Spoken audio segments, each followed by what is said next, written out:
Si jamais les choses vous intéressent, là, le peuple invisible de Richard Desjardins, c'est un très bon documentaire aussi là-dessus. Il est accessible sur Internet, YouTube, là, tout simplement. Maintenant, c'est la littérature autochtone et je vais vous présenter 6 caractéristiques de la littérature autochtone que j'aimerais que vous preniez en note là, ce matin, parce qu'on va les utiliser par la suite. J'ai tiré ça de ces textes-ci. Je vais vous dire, c'est d'autant plus pertinent que j'écoutais en émission sur les suicides à Ottawa-Piscate ce matin, puis les problématiques qui soulevaient étaient les mêmes donc, qui sont présentées dans la littérature, donc c'est d'autant plus pertinent. Mais, pas toutes, là, mais certaines. Donc.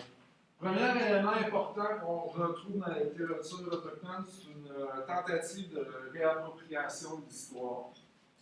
Qu'est-ce qu'on entend par là?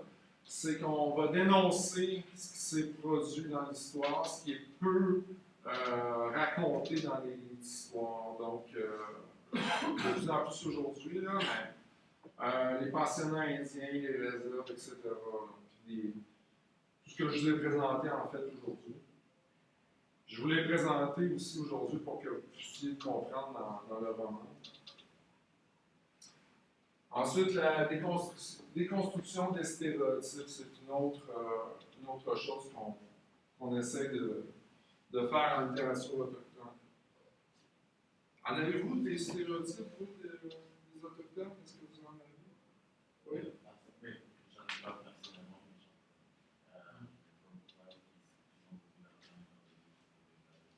Ouais. Ce qu'on entend souvent, c'est des trucs genre ils ne supportent pas l'alcool, ils viennent fous. Ou. Le monde qui chiale quand ils ne payent pas de taxes. Ouais, c'est encore l'histoire de payer de taxes. Hein. Mais ils sont sauvages aussi. Moi, je suis déjà. En fait, il y a un territoire intéressant. Là, je ne sais pas si vous avez déjà regardé une carte du Québec, mais on peut prendre il y a un réseau routier qui nous permet d'aller à Québec, en Abitibi. Puis après ça, aller au lac Saint-Jean. Après ça, il y a une route qui monte jusqu'au Chibougamau. Mais si vous regardez la carte du Québec, dans le milieu, il n'y a rien. Il n'y a pas de route à rien, il y a juste un chemin de fer, puis des réserves autochtones. Je suis allé là, puis je parlais avec des Blancs, puis les Blancs disaient fais attention, tu sais, quand tu vas dans une forêt avec un autochtone, tu sais jamais quand est-ce qu'il va sortir de toi, contre toi, parce qu'ils sont un peu sauvages, ils sont un peu comme des animaux. J'ai entendu ça moi-même. Donc oui, prenez-vous. Ben, ça, c'est important pour deux choses. Pour l'examen, pour la lecture de Matsywin. Ah, mais ça, c'est pour vous informer. J'ai pu tenir ça dans son. Je vous en dirai pas ça l'examen. Deuxième élément, c'est réappropriation du territoire. Donc, réappropriation, ça peut passer par sa mise en valeur, mais de ce qu'eux considèrent comme étant leur territoire. Et puis par la présentation de leur vision du territoire. Donc, je marque en parenthèse, écologisme, c'est pour ceux d'entre vous qui connaissez un peu les Autochtones, là, ils sont beaucoup plus écologiques que nous, ils ont une vision beaucoup plus écologique que nous. Forcément. Ouais. Par rapport à du territoire. Mettre en valeur le territoire qu'ils habitent. Donc, se réappropriant, ils se réapproprient leur territoire par la mise en valeur de ce territoire. Oui? Vous êtes écologiste, beaucoup de droits de reconnaissance. Ouais. Puis qui disent que c'est leurs droits ancestraux. Et à cause de ça, ils ne sont pas jugés en cours parce qu'ils sont tout le temps. Ouais, mais ça rentre dans de la science politique quand même. Mais. Parce que là, je voudrais voir, parce qu'eux, ils ont des habitudes de vie ancestrales qui étaient ça. Ouais. Puis là, ben, ça rentre en compétition avec les lois actuelles. Puis d'ailleurs, ils ont effectivement des droits pratiques de leur futur que les Blancs n'ont pas. Puis ça amène aussi, ça aussi à un certain racisme, ou en tout cas, certaines hargnes dans les régions parce que les Blancs ne peuvent pas chasser, les Amérindiens ont le droit. Troisième élément, transmission de la culture et des traditions. Donc, on essaie de transmettre la langue puis la mythologie.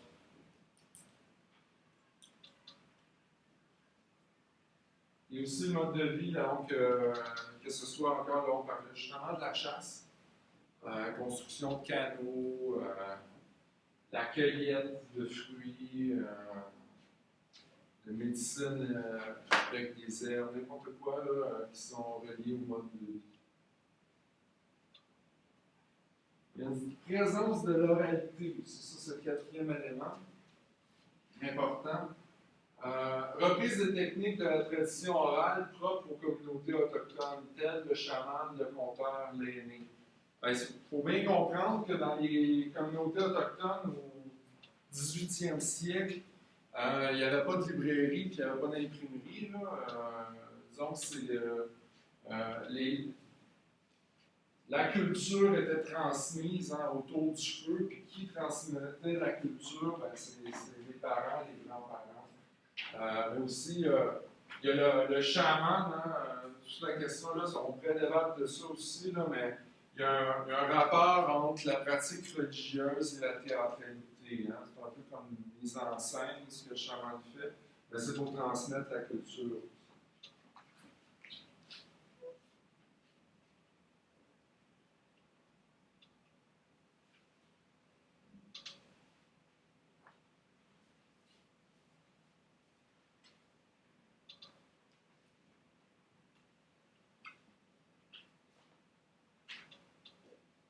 Et on peut voir aussi, c'est la brisure la plus douloureuse qu'il y a eu, je dirais, aussi dans les communautés, c'est de couper le lien entre les aînés et les enfants. Comme ça, on peut, justement, ils ne peuvent plus transmettre la culture.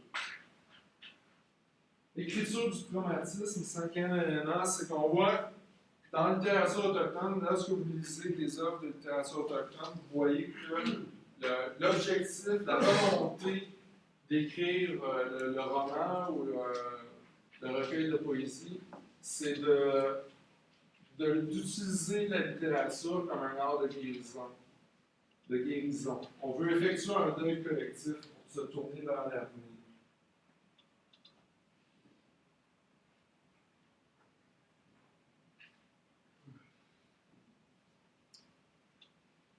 Le dernier élément, c'est laboratoire sur l'identité.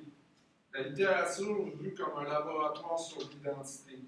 Ce que je veux dire, c'est que les métis, vraiment, ils peinent à se définir.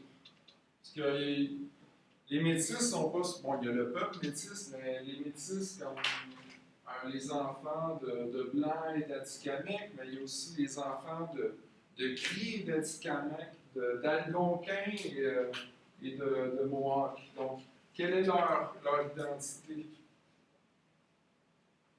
Il y a les Autochtones aussi. Il y a en fait les deux. La phrase est peut-être un peu bizarre, mais tout comme pour les Autochtones, quelle est leur place dans la société dominante?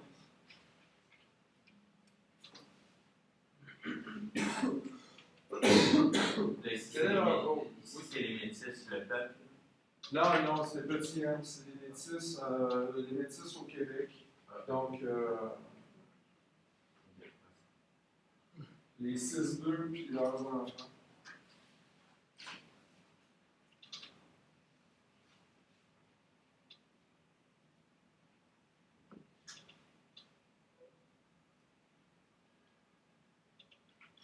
Je vais passer, je vais rapidement, je ne traiterai pas de ce texte-là, je vais le laisser sur le gars si vous voulez le lire, mais ça résume un peu tous les éléments que je viens de présenter en termes de numéros. Mais, un des trucs intéressants, je trouvais, dans ce texte-là, qui vient d'une chercheure en postcolonialisme, c'est elle voit tout le lien qu'il y a entre les indigènes, donc les autochtones, et les immigrants. Ils ont tous les deux les mêmes difficultés à déterminer leur identité, puis souvent, en tout cas, ça dépend des pays, parce qu'elle, cette chercheure-là, est française, elle travaille beaucoup dans le post-colonialisme en Amérique du Sud ou en Afrique. Dépendant des types d'immigrants qu'il y a, de l'accueil qu'il y a envers les immigrants dans les différents pays, là, mais les difficultés sont parfois les mêmes. Puis maintenant, c'est la dernière partie du cours, donc on va regarder certains auteurs, auteurs amérindiens. Donc, Issimi Durant, lui, il est Huron-Wendat de Wendake, donc il est près de Québec. Écrivain, dramaturge, acteur et metteur en scène, vous n'avez pas tout noté ça. Là. Il est fondateur de la compagnie de théâtre autochtone Ondinuk en 1984. Là, à l'examen, on ne vous posera pas de questions sur les auteurs. Je crois que l'épanouissement des peuples amérindiens passe par l'art et par la culture. Je crois que l'art est aujourd'hui le pivot essentiel de l'accès à la dignité. Qu'est-ce qu'on. Bon, c'est là, mes questions sont difficiles, là, mais quel lien voyez-vous entre ce que je viens de vous présenter et la citation de Yves Sylvie Durand? Quel élément qui s'oppose à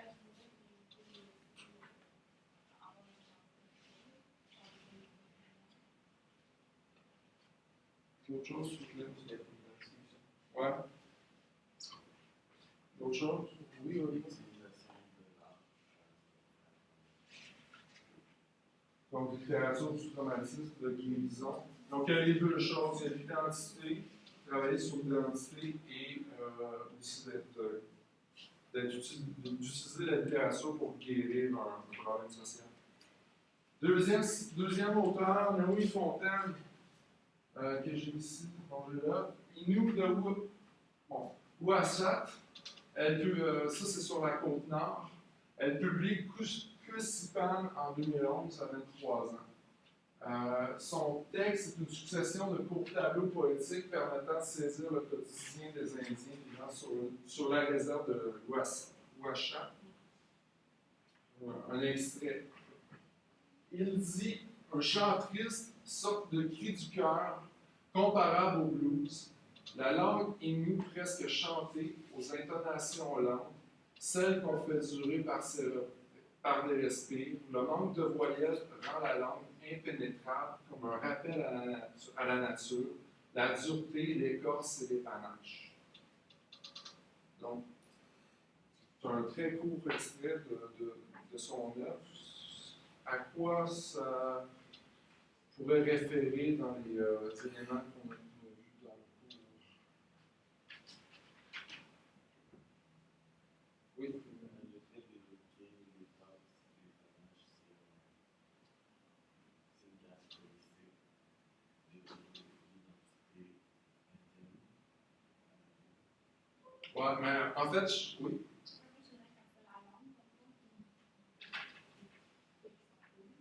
Ouais, il y a une valorisation de la langue, comme on l'a dit tantôt. Puis, l'écorce des panaches, les panaches des animaux, donc, je dirais une valorisation du territoire, de l'écosystème, si on peut dire. Et aussi une mise en valeur. En fait, là, parce que là, ce que je vous fais un peu, c'est je vous fais faire des épreuves uniformes en envers, en quelque sorte, parce que je trouve que c'est un bon exercice.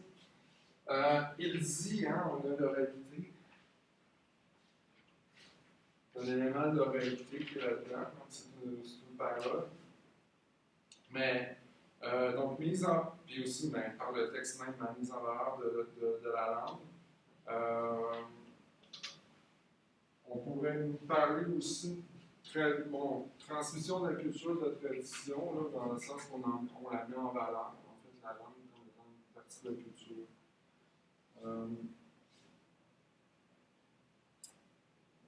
Troisième auteur, Virginia Pesce-Mapeo Bordelot. Née en Abitibi, fille d'un père métis et d'une mère fille, donc c'est une 6-2. Non, c'est même pas une 6-2, c'est. Ouais, c'est une 6-2. Elle est peintre, poète et romancière. Son premier roman, Ours bleu, est publié en 2007. On a failli vous proposer cette œuvre-là à l'étude cette année. On a fait une matinée. Donc, ça, c'est un résumé que j'ai fait. Une métisse de mère crie et de père blanc entreprend un long périple vers la terre de ses ancêtres, bientôt inondée par Hydro-Québec, afin de faire la paix avec ses origines. C'est un récit de voyage entrecoupé de rêves et de souvenirs, ceux des pensionnats autochtones, de l'inceste, de la violence et de l'abus d'alcool, mais aussi ceux de la culture et de ses traditions. Il y a quand même pas mal de tout, là, mais je voulais nommer que le... Oui, le bien. Ouais. Elle va pour régler ces problèmes-là. Est-ce qu'il y a d'autres choses, Corinne?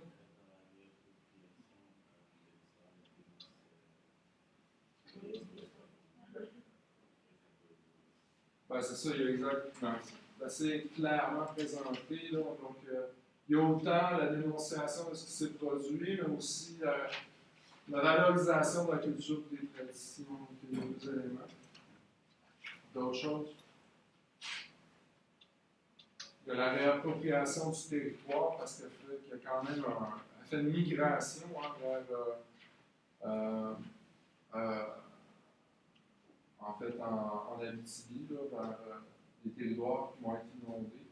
C'est aussi une des raisons pourquoi on voulait le mettre à l'œuvre, on voulait vous le faire lire, c'est parce qu'il y a là une espèce de road novel. Mais bon, tu voulais dire quelque chose, Geneviève? C'est aussi l'abandon de l'identité elle-même. Ouais. Dans l'œuvre, elle est très, en fait, les rêves, elle est très confuse. Puis elle est avec son mari, en plus, qui est blanc, puis lui ne comprend pas ce qu'elle ressent. Puis, donc, il y a toute une question aussi. Je l'ai plus ou moins présenté là, hein, mais le problème de place dans la société aussi, que son mari est blanc, puis il ne comprend pas ce qu'elle vit, etc. Donc,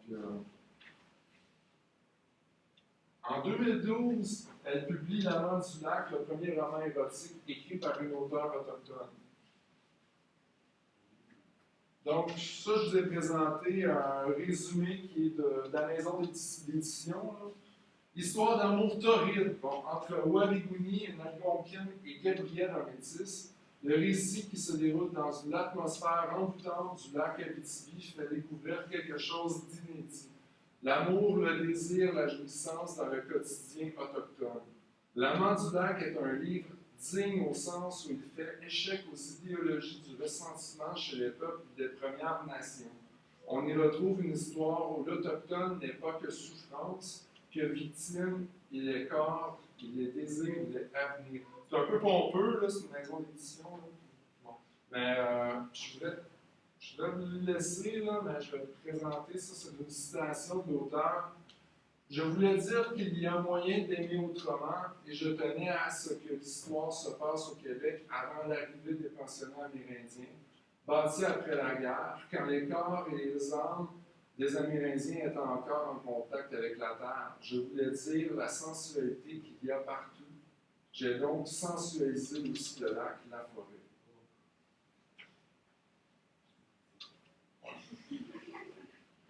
C'était ça, depuis moi, je vais même te donner une citation. La pluie ne venait pas, le vent se promenait sous les arbres en les flattant par-dessous. Ils frémirent et levèrent très haut leur feuillage comme les filles de leur jupe pour les amants. Alors le vent s'excita, monta plus haut, redescendit et remonta maintes et maintes fois, souffla plus fort et renversa les feuilles ruisselantes de la rosée. Je vais le cacher. Mais donc,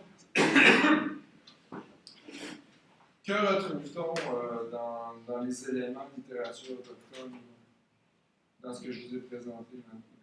Quoi ça vous fait penser?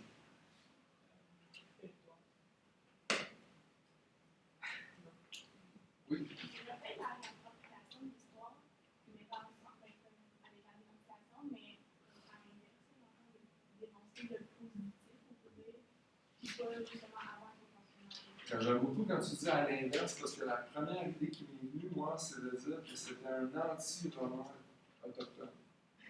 Anti-roman autochtone dans le sens qu'on veut vraiment évacuer tout ce qu'il y a de négatif, puis on parle de tout ce qu'il y a de positif.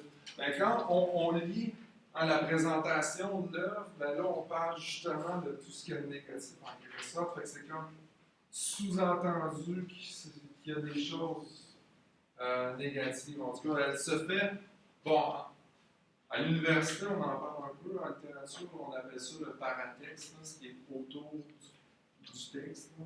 Donc, la quatrième de couverture, la publicité à l'œuvre, tout ça, ça fait partie de l'œuvre en quelque sorte. Puis ça, c'est quand même, ça parle ça dénonce l'histoire. Donc, il y a une réappropriation de l'histoire. Il y a une réappropriation du territoire quand même, hein, parce qu'on fait vraiment le lien, ça me fait penser au romantisme. On met en symbiose la sensualité de l'Amérindienne avec le territoire. Donc, il y a ça de très typique.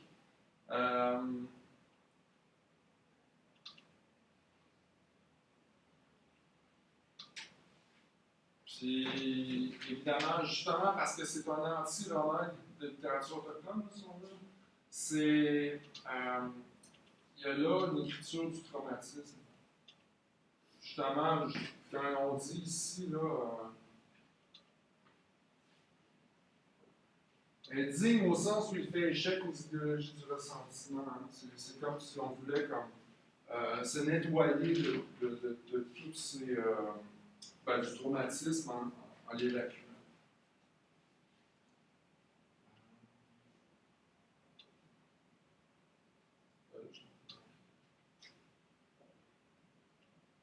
Joséphine Bacon. Ah, c'est elle qui donne des voix. C'est exactement ça. C'est exactement ça. Donc, poétesse inou originaire de Pessamit, ça c'est sur la côte-nord. Elle a été pensionnaire, donc de 5 à 19 ans. Elle a vu ses parents juste 2 mois par année. Pendant plus de 30 ans, elle travaille comme interprète auprès d'aînés inuits dans le cadre de recherche anthropologique, ce qui permet de découvrir sa culture. C'est super intéressant, cette situation-là. C'est qu'à l'Université de Montréal, elle était embauchée pour faire la traduction. Donc, il l'envoyait rencontrer des Inuits, puis les anthropologues posaient des questions, puis elle faisait la traduction. Donc, par ce travail-là, elle a pu se réapproprier toute sa culture dont on l'avait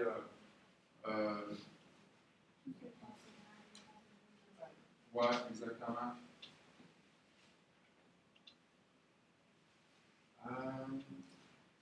Elle est poète. Donc, jusqu'à maintenant, elle n'a pas fait de roman.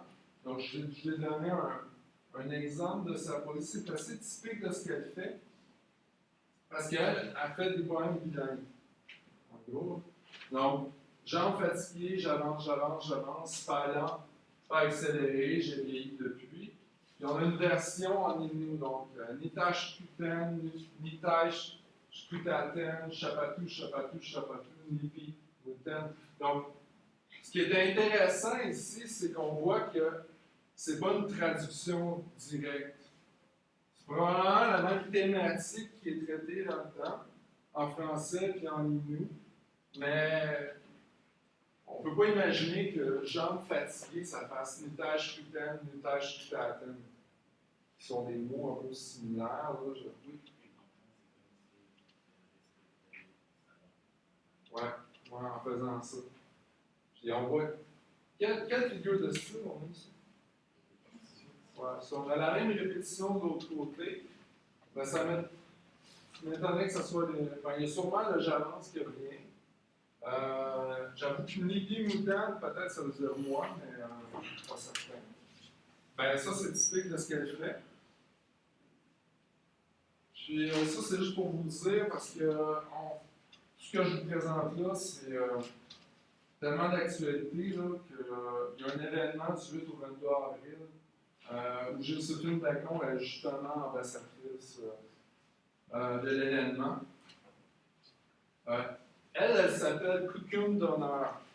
Puis est-ce essayez de vous en rappeler quand vous lirez Matsouin.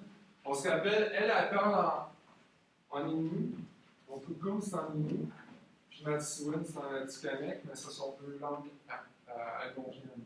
Donc il y a une petite similitude, mais on en reparlera plus tard. Aussi, il y a la programmation, si vous voulez voir, là, il y a il va y avoir des courts-métrages de Waponi Mobile, là, qui est un groupe qui se promène dans les réserves autochtones, qui présente, qui enseigne la cinématographie aux jeunes autochtones. Donc, ils font des courts-métrages, puis ils vont les présenter durant l'événement. En passant, la semaine passée au collège, j'ai eu une conférence avec l'anthropologue Serge Bouchard sur les Autochtones. Moi, j'ai pas pu y aller parce que j'étais en vacances.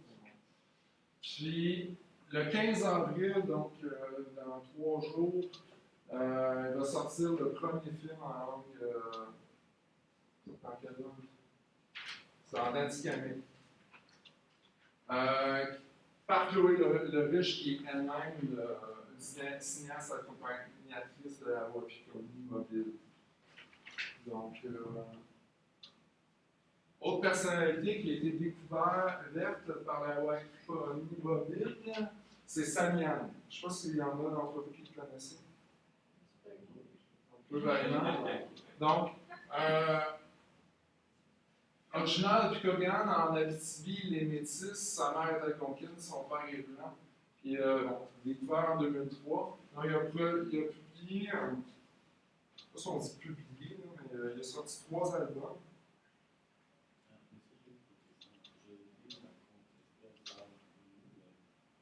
Innu. Mais l'Innu fait partie des langues algonquines.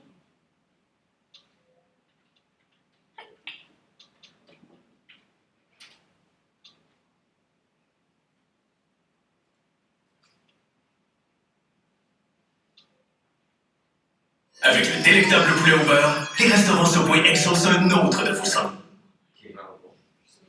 Parce que l'autre film était vraiment pas fort, le son.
Je vais faire jouer le complet, quand même si les autres parties, on a la de juste spécifier avant que je suis vite. En fait, lui, il est Innu, 2 choix. C'est un Innu. Alors que Samian, lui, c'est il est de Picogan, c'est un algonquin. Puis, bon, ce que vous avez, le texte que vous avez, je l'ai écrit moi-même. Mais donc, j'ai vraiment essayé de respecter les langues. Là. Mais je l'ai fait aussi pour que vous voir, c'est que le refrain, il est en minu, donc vous pouvez voir le type d'écriture de la langue. Lui est traduit. Ensuite, on a la partie en français, puis ensuite une autre partie que Samian va chanter en algonquin après. Je ne l'ai pas traduit, mais en gros, c'est une traduction du texte en français que Samian a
Là, j'ai réalisé ça un peu en cours de route.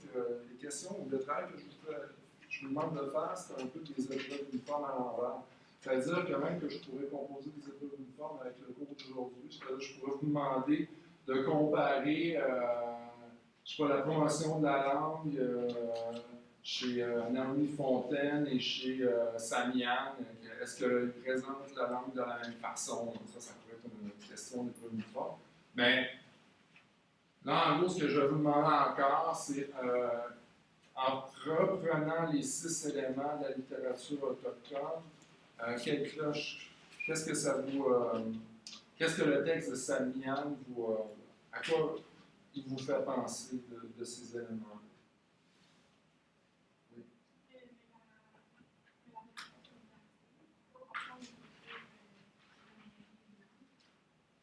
Ouais.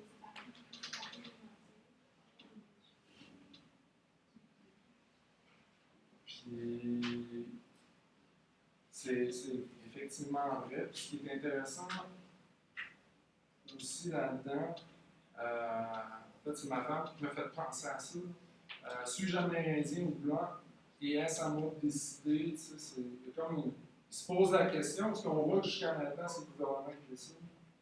Tu sais, puis là, je trouve ça un peu spécial qu'il utilise une phrase interrogative comme ça, comme si lui-même il avait un certain doute à savoir à sa capacité de pouvoir s'affirmer en tant qu'Algonquin ou en tant que blanc ou en tant que métis ou en tant que quoi que ce soit. Il y a un certain trouble qui est transmis par le point d'interrogation.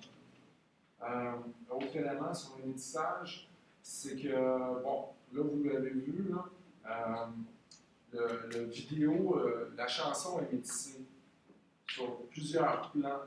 Hein, il y a de l'innu, il y a du français, il y a de l'anglais, puis il y a de l'algonquin. Puis en plus, c'est un style un peu reggae. Hein. C'est pas la musique autochtone. Donc un peu plus reggae. Donc il y a un métissage aussi des genres, même avec le monde. Avec une certaine ouverture sur le monde. D'autres choses? Oui, Bruno.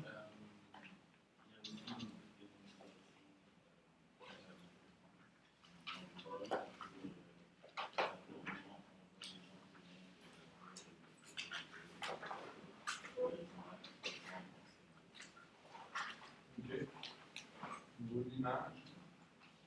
Est-ce qu'il y a d'autres choses? Ben, il y a une certaine dénonciation en réappropriation de l'histoire. Hein, on a dénonciation des stéréotypes. Hein. On n'a plus de plumes ni de flèches ni à courir sur le chevaux. On a le corps Internet puis on mange du McDo. Ensuite, l'appropriation du territoire. On parle beaucoup de la mère-terre. C'est des éléments qui sont relatifs à ça. Veulent vraiment de réapproprier le territoire.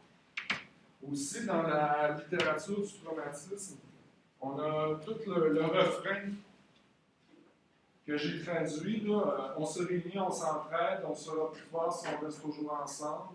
On se réunit, on s'entraide, on va être plus fort et on le sait. Donc, une volonté de se remettre d'un traumatisme en pouvant se renouveler. Je vais mettre ça dans cette catégorie-là. Donc, j'avais prévu un autre vidéo pour une autre analyse, mais bon, on ne pourra pas. Donc, je vous laisse là-dessus. Ma Tissouine, on va faire un peu le même travail avec ma Tissouine lors du projet. Merci. Bon examen.